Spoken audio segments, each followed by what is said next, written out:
Depois de João ter sido preso, foi Jesus para a Galiléia pregando o Evangelho de Deus, dizendo: o tempo está cumprido e o reino de Deus está próximo. Arrependei-vos e crede no Evangelho.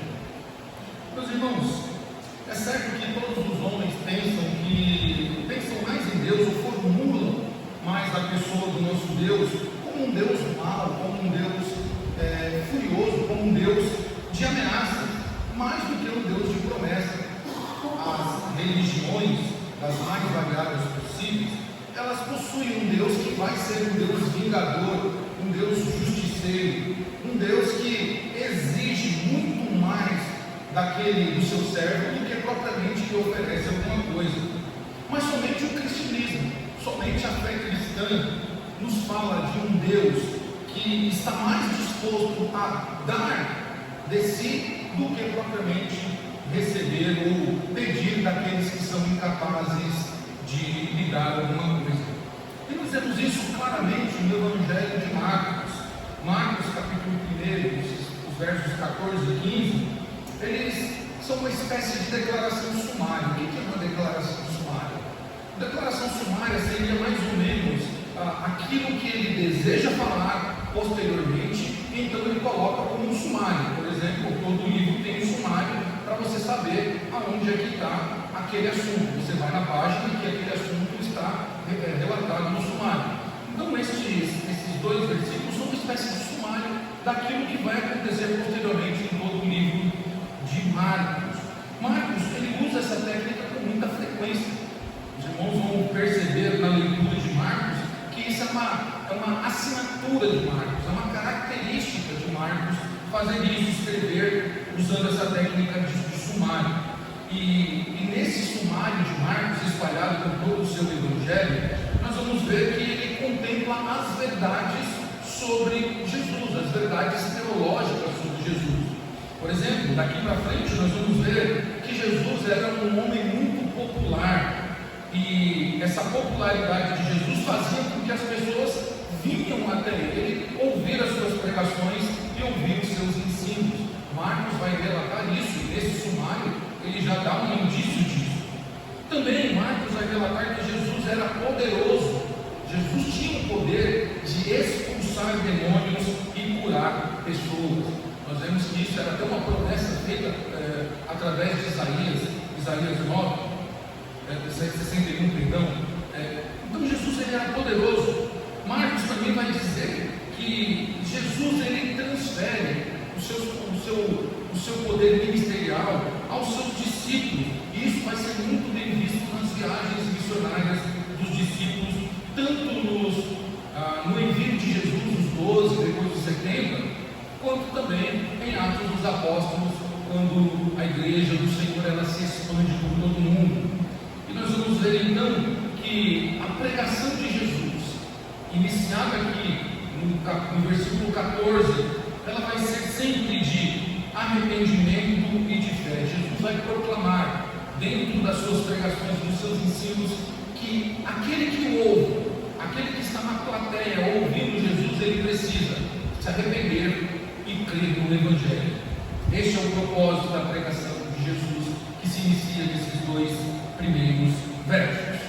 E no verso 14, meus irmãos, nós já temos de cara algo muito interessante. Nós vamos ver que o versículo 14 começa com um acontecimento. Depois que João foi preso. Que João é esse? Obviamente nós estamos falando de João o Batista. Tá? João Batista. Qual foi o motivo que João Batista foi preso? João Batista foi preso porque a sua pregação não era diferente de Jesus. Era pregação de arrependimento, de pecado. Era preciso que aqueles que ouvissem João precisavam se arrepender dos seus pecados. Então João é preso por Herodes porque João está denunciando o pecado de Herodes. E qual é o pecado que João está denunciando de Herodes? Herodes está num casamento ilícito, porque ele está casado com a irmã, com a esposa do seu irmão. E esta união era uma união pecaminosa. E João está denunciando isso, e vinha denunciando isso constantemente. E é interessante o ministério de João Batista. João Batista vai até os simples e prega aos simples que ele está em pecado. mas João Batista não priva o rei. João Batista não exclui o rei, que era a autoridade, ou a maior autoridade dos judeus ali, não exclui o rei de ser exortado do seu pecado. Este é um evento essencial que vai mudar o foco do ministério de Jesus. Jesus até então ele está juntamente com João, pregando paralelamente com João, mas a partir desse evento da prisão de João Batista, Jesus agora ele vai ser levado, e o Evangelho de Lucas vai dizer que ele vai ser levado pelo Espírito a Galileia. Antes de ser levado então para Galileia, que vai acontecer daqui para frente, Jesus exerce todo o seu ministério aonde? Na Judéia, fazendo isso paralelamente a João Batista. Isso pode ser visto no próprio Evangelho de João, no capítulo 3. E assim que João foi aprisionado, então, meus irmãos, por Herodes não aguentar mais ouvir aquela pregação, por Herodes estar enfadado de ouvir a mesma pregação todo dia. Muitos reclamam de pregações repetitivas. Pois bem, Herodes estava enjoado de ouvir a mesma pregação. Você é um pecador, você está num casamento ilícito, o que você está fazendo é pecado, você não pode continuar nessa vida. E então, isso era feito, meus irmãos, publicamente, publicamente. Se vocês forem ver Marcos capítulo 6, a partir dos versos 16 e 17, nós vamos ver que isso foi publicamente. João denunciava publicamente o pecado de Herodes. Então Jesus é levado pelo Espírito a se dirigir para a Galileia, para que se cumprisse a profecia do Antigo Testamento, da qual nós lemos no início do culto, o prelúdio, Isaías 9, ali no verso 2, quando vai dizer que a Galileia dos gentios, o povo que andava em trevas, agora eles vão ter o que? A maravilhosa luz sobre ele. Então era profético que Jesus precisava ir para a Galileia. Os evangelhos, eles registram o ministério de Jesus geograficamente. Os evangelhos registram então que Jesus sai da Judéia, vai para a Galileia, cumpre-se a profecia. Jesus deixa então o sul da Palestina, onde estava Jerusalém, onde estava a grande massa, e se retira então para um povoado pequeno, desprezado, um povoado que não era visto com bons olhos. Isso você pode ver nos evangelhos de Mateus, Lucas, Marcos, o próprio Marcos e João. E o ministério de Jesus Cristo, meus irmãos, é interessante que ele é predominantemente gentil. Jesus prega para os gentios, Jesus prega para aqueles que estão fora do judaísmo, ou estão no norte da Palestina, para se cumprir justamente a profecia de Isaías 9. Jesus poderia ter continuado na Judéia, poderia ter continuado e pregado aos judeus, aos ortodoxos, aos religiosos, mas ele vai para a Galileia, onde possuía um grande número de gentios. Nós falamos já no comecinho do Evangelho de Marcos, que na região da Galileia era onde se situou, onde muitos gentios foram morar. O que é um gentio? Gentio é todo aquele que não é cristão. Todo aquele que não é judeu, ele é um gentio. Então, um grego, um romano, um africano, um espanhol, todos aqueles que não eram judeus, eles eram gentios. Então, Jesus ele vai ali para se cumprir a profecia. E é interessante porque Jesus está indo para um local, irmãos, aonde ninguém esperava nada, como nós falamos já. Ninguém esperava qualquer espiritualidade significativa da região da Galileia. Não se esperava que nada começasse lá, não se esperasse que nada saísse de lá. Por isso aquela frase, pode vir alguma coisa boa de Nazaré era ali na Galileia, pode vir alguma coisa boa de lá? Não, tanto não se esperava nada de lá, como não se esperasse que alguma coisa grande se iniciasse por lá. Isso é muito racional para nós. Quando nós falamos de grandes obras, quando nós falamos de grandes acontecimentos, normalmente na nossa mente a gente espera que isso aconteça nas grandes capitais, ou nos grandes países, ou em grandes civilizações avançadas. Nunca a gente espere que alguma coisa, ou espera que alguma coisa comece de grande porte, comece num vilarejo, numa cidadezinha pequena, no interior dos interiores. Não que isso não possa acontecer, mas racionalmente a gente considera isso. E aqui também, por quê? A Galileia, ela está afastada do templo, está longe do templo. O templo é o orgulho dos judeus. Ela está longe do grande centro comercial.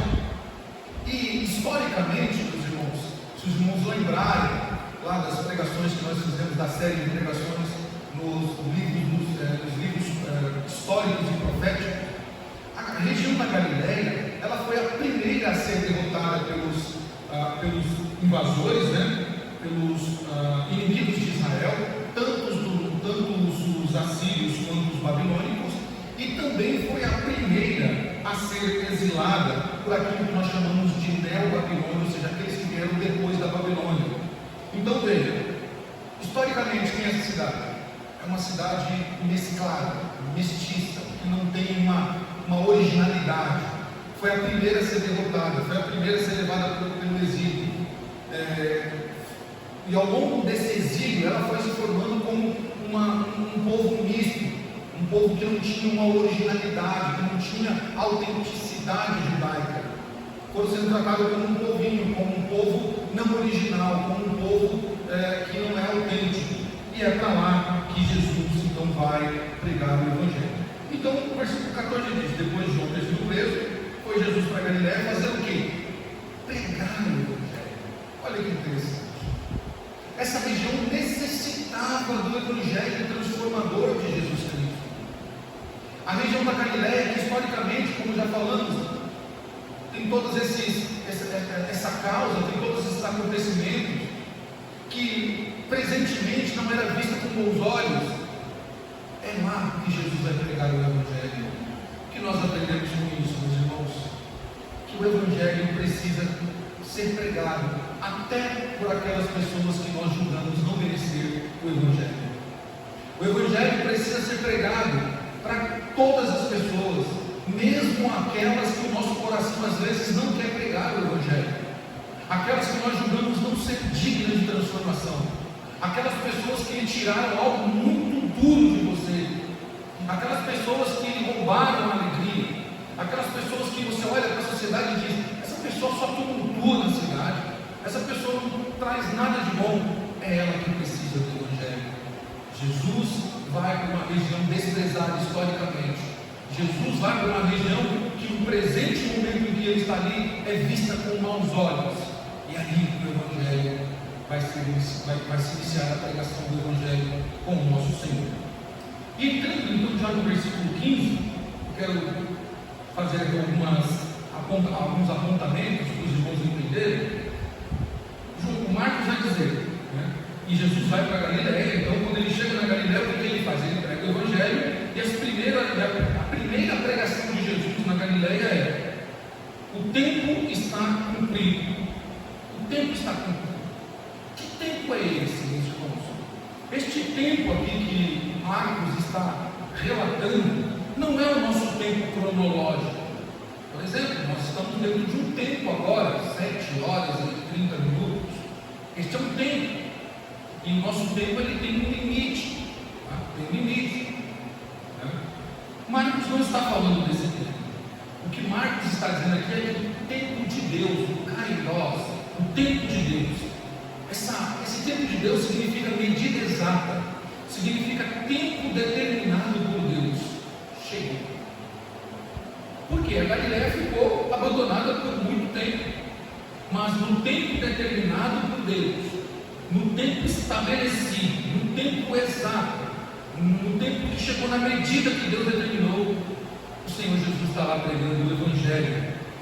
Então o tempo está cumprido, ou cumpriu-se o tempo, E esse cumprir aqui também é bem interessante, porque esta palavra, vamos trabalhar com um termo aqui, que é um verbo, ele vai mostrar que esse cumprimento não é simplesmente algo de estabeleceu, mas ele aponta para algo que se tornou cheio. Imagina um copo que vai enchendo vagarosamente de água, e quando chega no topo, então se estabeleceu o limite.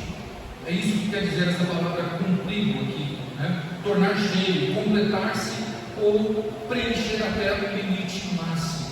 É isso que a gente está dizendo. O tempo chegou. chegou ao seu limite máximo. E que mais? Então ele continua: o tempo está cumprido e o reino de Deus está próximo. Este termo aqui, próximo, também, que Jesus usa, ele vai, um verbo, tá vendo? Ele vai apontar para uma coisa que se juntou à outra. Tá? É esse o significado aqui, uma coisa que se juntou à outra. O que Jesus está dizendo aqui? Chegou o Salvador e o tempo estabelecido, os dois se juntaram. Agora não tem mais para onde fugir, agora não tem mais para onde correr. Chegou o proclamador do reino de Deus, o Salvador, e chegou o tempo estabelecido do Deus Pai.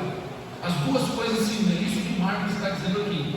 Então, o tempo está cumprido e o reino de Deus está próximo, chegou, estabelecendo aqui o tempo de Deus. E Jesus continua. Aí ele então profere as palavras que vão dar marca ao seu ministério: arrependei-vos e credes no Evangelho. A palavra arrepender aqui, meus irmãos, ela vai apontar, ela é a famosa metanoia, tá? Que Paulo vai usar lá em Romanos. Essa palavra arrepender-vos aqui é mudar a mente para melhor. Essa é a tradução mais perfeita, é a melhor tradução. Mudar a mente para melhor, é isso que é se arrepender. Tá? Não é um arrependimento dizendo assim: poxa, eu errei, nossa, eu estou com um mineiro, errei. Não é isso. É mudar a mente para melhor. É você entender que você fez algo, mas você agora vai fazer diferente e melhor. Diferente e melhor. Tá? É isso que é um verdadeiro arrependimento. O arrependimento significa que o homem que amava o pecado chega agora a odiá-lo de forma que ele entenda que ele odeia o pecado, porque o pecado é pecado, e também ele ofende a Deus. Então isso que é o verdadeiro arrependimento. E arrependei-vos e credes. O que é crer? Quando a Bíblia diz que até os demônios creem que estremece, né? O que é crer? Crer, a palavra crer aqui, o verbo que é usado aqui, é a mesma raiz da palavra fé, pistis, né? Aqui o entendimento mais correto aqui seria pensar que é verdade, estar persuadido dele, depositar confiança em, e claro, fé. É isso que significa crer. Então Jesus está dizendo aqui: mudem a sua mente para melhor e tenham fé no Evangelho. Então, se nós fôssemos aqui tentar traduzir Marcos aqui de uma maneira bem mais simples, seria: o tempo chegou, se uniu o Salvador ao tempo, o reino de Deus agora é uma realidade. Mudem a sua mente para melhor e tenham fé no Evangelho. O Evangelho é a boa notícia de Deus para o homem. Meus irmãos, a grande pergunta que nós olhamos aqui na pregação de Jesus é: ok, eu preciso me arrepender, mudar minha mente para melhor e ter fé. Mas a grande pergunta que talvez uma pessoa que não seja eu e você faça é: por que devemos nos arrepender dos nossos pecados? Por que eu devo me arrepender? Primeiro, porque o pecado é a raiz de todos os males. O pecado é a raiz de todos os nossos problemas. A Bíblia diz: do que se queixa o homem, senão dos seus próprios pecados. Notem que todos os nossos problemas têm algo em comum: pecado. Não importa qual seja o problema, não importa. Você vai ver que a raiz sempre é o pecado, ou que nasce de nós, ou que venha de nós, ou que venha do outro, mas sempre é o pecado que é o grande problema. Então nós nos devemos nos arrepender, porque o pecado é a raiz de todos os problemas, e é uma verdade dolorida, é uma verdade triste para as nossas realidades, para a nossa realidade hoje, para o mundo contemporâneo que nós vivemos, que é cada vez mais raro igrejas usarem o termo pecado ou falarem sobre o pecado. Isso não porque elas mudam o termo, substituem a palavra pecado por erro, por falha ou por qualquer outra, mas realmente não se fala mais sobre o pecado. As pregações que mais chamam a atenção dos não crentes, não sei se você, assim como eu, é curioso para saber por que os não crentes gostam de alguns pregadores, tá? Por que eles falam muito de alguns pregadores, e você vai ver a mensagem, o teor da mensagem desses pregadores. É sempre mensagens boas, são sempre coisas boas. Não que isso não que seja um problema, tá? Não tem problema nenhum. Mas pensa comigo, meus irmãos, se um não crente que vive no pecado, tá? Não quer compromisso com Cristo, se ele gosta de um pregador e ele diz: olha, aquele pregador é maravilhoso, eu gosto dele, eu ouço ele todos os dias, eu tenho o hábito de ouvi-lo todos os dias, você vai ver o teor daquela mensagem é uma mensagem que não agride o pecador. É uma mensagem que não faz com que o pregador mude somente para que o ouvinte mude somente para melhor. É uma mensagem que o pregador não convoca a pessoa, pela palavra de Deus, a deixar o pecado.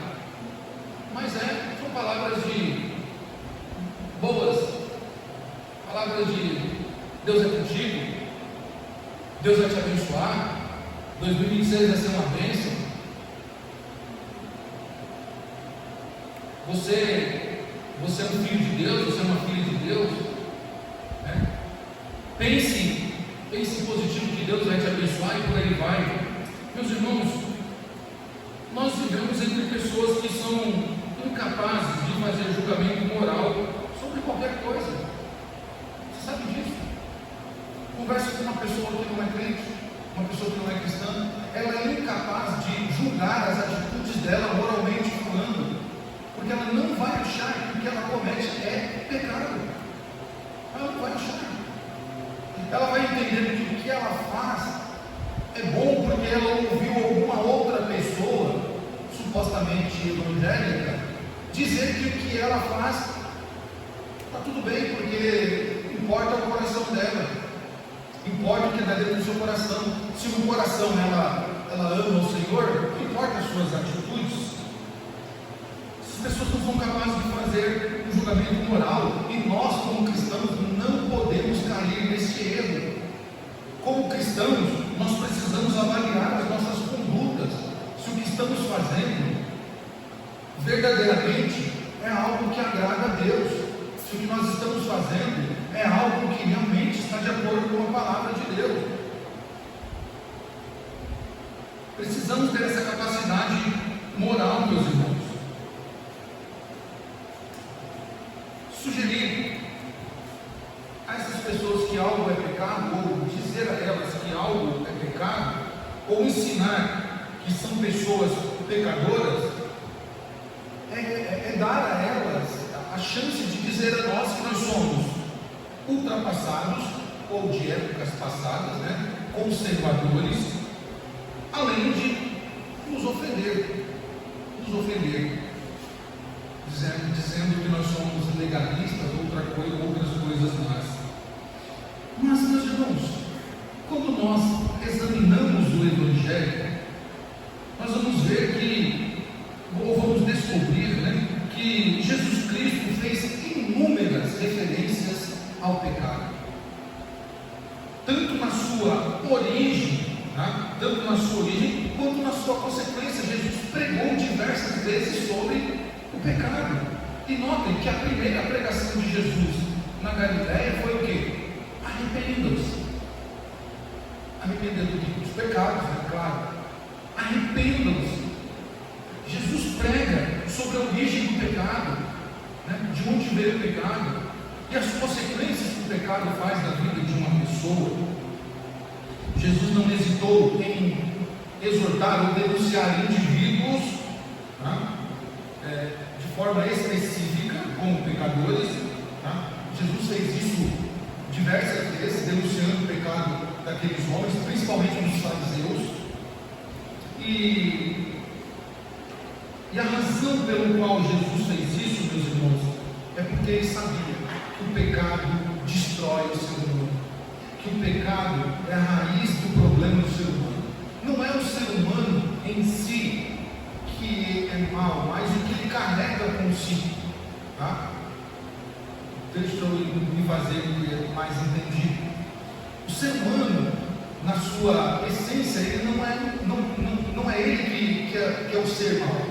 Porque se fosse só nós, era só destruir o ser humano e acabou o mal. Mas é o que ele carrega em si desde o Éden. Tá? Nós carregamos uma natureza pecaminosa. Por isso nós produzimos mal. Por isso nós cometemos pecado. E Jesus então ele é enfático. É preciso mudar a mente para melhor. É preciso se arrepender e crer no Evangelho para adentrar ao reino de Deus. Por que o pecado é tão grave, meus irmãos? Porque primeiro a Bíblia denuncia, a Bíblia trata o pecado com uma gravidade enorme. Porque o pecado ele é uma declaração de guerra contra o Senhor soberano do céu. Gênesis capítulo 3, verso 5 vai nos dizer isso. O pecado é uma declaração de guerra contra o soberano rei dos céus. Todo pecador ele está declarando oficialmente guerra contra Deus. O pecado nos torna inimigos de Deus. Terceiro, ou segundo ainda, né?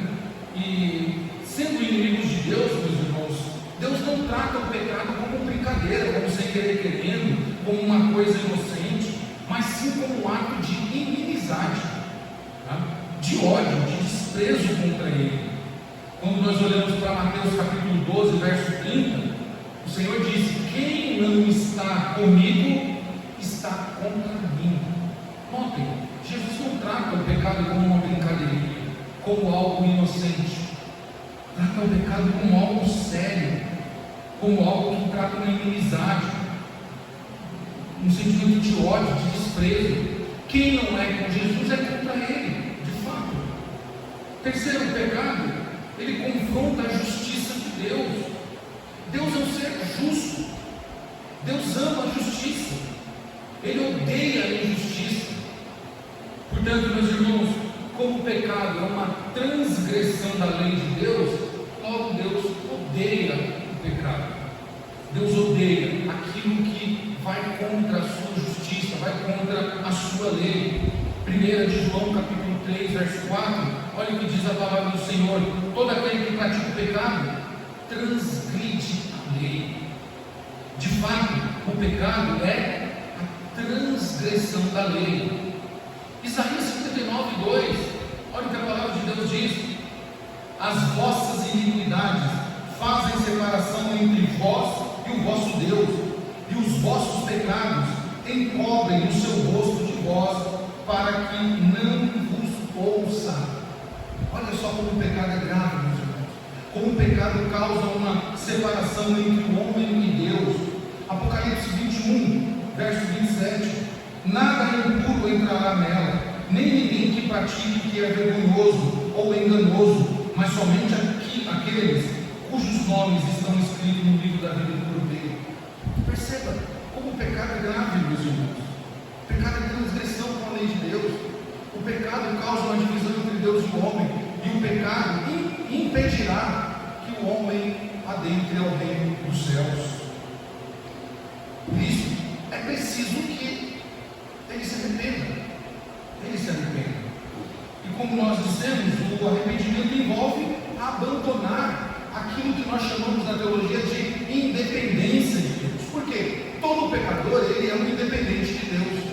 Todo pecador, ele acha que ele pode fazer as coisas como ele quer, do jeito que ele quer, da maneira que ele quer e quando quer. Isso chama-se independência de Deus. Sabe aquele filho que fala assim: ah, mas eu já tenho 18 anos, agora eu posso fazer o que eu quero. Não, senhor. Existe uma lei estabelecida pelo pai e pela mãe. E dentro dos meus cercos, vai ter que me obedecer ainda. É assim que as pessoas são quando elas praticam o pecado. Então elas precisam se arrepender para deixar essa independência de Deus, tá? Deixar de querer viver sem Deus. E isso, meus irmãos, aponta para o abandono consciente do pecado, tá?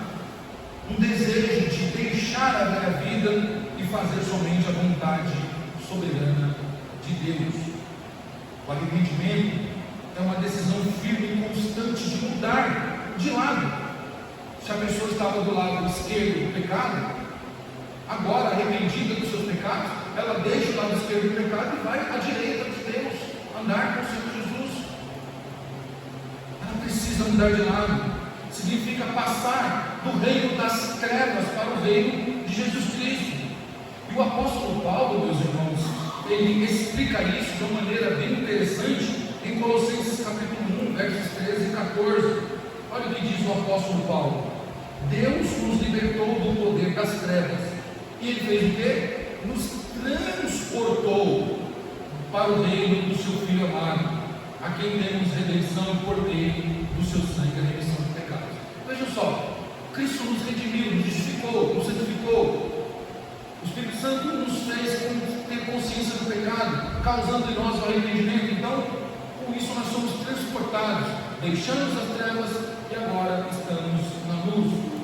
Portanto, meus irmãos, o arrependimento, ele nos leva a adotar uma nova mentalidade, novamente em Cristo Jesus, novos desejos, uma mente totalmente disposta a agradar somente a Deus, o nosso novo rei, não aquele que servíamos nas trevas. E aqui não se trata, isso é importante dizermos, tá? Não se trata simplesmente de corrigir algumas falhas, tá? Na nossa personalidade, ou admitir uma nova rotina religiosa. Isso não é religião. Não é, eu bebia, então não vou beber mais, mas vou continuar com outras práticas. Eu fazia isso, então vou deixar de fazer. Não, é viver uma nova vida. Não é simplesmente corrigir algumas falhas. Por exemplo, os irmãos querem ver como nós normalizamos alguns pecados na igreja? Porque quando nós falamos de pecados, certamente no seu coração veio aqueles pecados grandíssimos, né? Adultério, fornicação, bebedice, assassinato, outra coisa mais. Quer ver alguns pecados que foram normalizados na igreja? Mentira. E você sabe que eu estou falando a verdade. É comum cada vez mais o crente mentir, até mesmo no público. E a gente acha que isso é normal. A gente mente com o filho, com o esposo, com o patrão, com o pastor mente com as ovelhas mente com o pastor, e tudo vai acontecendo e a gente acha que está tudo normal. Quem foi que normalizou a mentira? A Bíblia diz que o pai da mentira é Satanás. Se o pai da mentira é Satanás, nós não devemos mentir em tempo algum. Em tempo algum. E isso precisa ser ensinado para as nossas crianças. Para as nossas crianças. Para que elas não cresçam achando que mentira é normal. Que mentir não é pecado. Mentir é pecado. E sempre continuará sendo. Quer ver outro pecado que nós normalizamos na igreja? Para ficar só nesses dois. Fofoca. Ela pode mudar de nome, mas ela continua sendo pecado. Então é normal as pessoas falarem da vida do outro, pegarem o seu smartphone e ligarem e falarem: nossa, você viu o que aconteceu? Você viu o que aconteceu lá? Você viu que fulano falou isso, e trata isso como normal. Fofoca é pecado, meus irmãos. Não defraudeis uns aos outros. Provérbios, não me recordo agora o verso, o capítulo, mas diz que o Senhor se aborrece de 6 coisas e a 7 ele odeia. Ele vai levantar ali, né, aquele que levanta falso testemunho contra o seu irmão, né? E então o Senhor lista aquilo que para nós é normal, é pecado. Então note, arrependimento não é só corrigir algumas coisinhas, mas é mudar a vida de verdade. É mudar a vida, é viver uma nova vida com Cristo, é viver um novo relacionamento com Ele. Envolve algo mais radical, algo mais bruto, algo que vai custar de nós alguma coisa, algo que vai fazer com que a gente até mesmo perca relacionamentos. Mas nós vamos andar na verdade do Evangelho.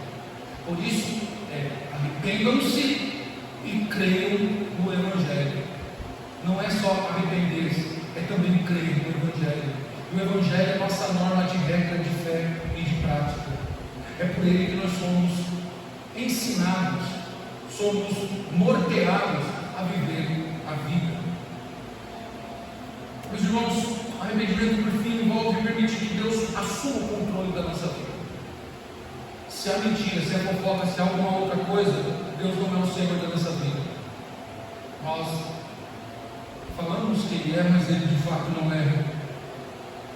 Quando Ele é o Senhor da nossa vida, quando nós nos arrependemos de fato e cremos no Evangelho, então nós permitimos que Ele se torne o Senhor da nossa vida, que Ele nos controle totalmente, que Ele nos comande como Senhor nosso e único Rei. Para isso, meus irmãos, é preciso então fé ou crer no Evangelho. Porque se eu não crer no Evangelho, o Evangelho transformador, o Evangelho pregado por Jesus Cristo, pelos apóstolos, então não vai adiantar nada. E Jesus, ele prega então na Galileia o arrependimento e a fé como algo, como uma condição para o ingresso no reino de Deus. Notem, Jesus ele inicia, né? Dizendo lá, prega o Evangelho, dizendo: o tempo está cumprido e o reino de Deus está próximo. Qual é o ingresso? Qual é o bilhete para entrar no reino? Qual é o passaporte para entrar no reino? Arrepender e crer. Arrepender e ter fé.